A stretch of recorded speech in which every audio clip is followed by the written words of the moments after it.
Greetings alpha. நம்ம எல்லாரும் ஒவ்வொரு வசனமாக ஒவ்வொரு நாளும் தியானிக்கலாம்னு முடிவு பண்ணியிருக்கோம்.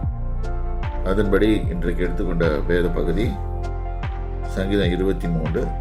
இது ஜென்ரலாக ஒரு வசனம் சொல்லுவாங்க. இதை எப்படி படிக்கணுன்றதை சொல்லிக் கொடுக்குறேன். கர்த்தரன் மேய்ப்பராக இருக்கிறார், நான் தாழ்ச்சி அடையேன். இப்போ கர்த்தரன் மேய்ப்பராக இருக்கும்போது நான் ஒருபோதும் தாழ்ச்சி அடையேன்.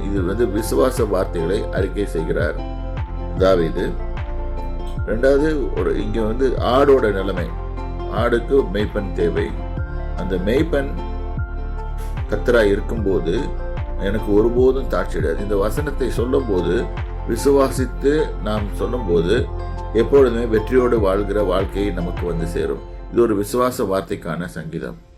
இது குறித்து தியானியங்கள். ஒவ்வொரு நாளும் இந்த வசனத்தை சொல்லும்போது, ஒவ்வொரு நாளும் கர்த்தரின் மேய்ப்பராக இருக்கிறார், நான் தாழ்ச்சி அடையேன் அப்படின்னு சொல்லும்போது நீங்களும் யோசனை பண்ணுங்க. உங்களுக்கும் கர்த்தர் மேய்ப்பராக இருக்கிறார், நீங்கள் தாழ்ச்சி அடைய மாட்டீர்கள்னா தவறு போக மாட்டீங்க. எந்த வித காரணத்திலையும் உங்களுக்கு எந்த பொல்லாப்பும் நேரிடாது. அந்த மாதிரி ஒவ்வொரு நீங்களே அனுமதித்துக் கொள்ளலாம். அதுக்கு அதன் வெற்றியின் பாதையை நோக்கி தான் இந்த வசனம் உங்களை அழைத்து சொல்லுகிறது. கர்த்தருடைய நாமத்தில் உங்களை ஆசீர்வதிக்கிறேன்.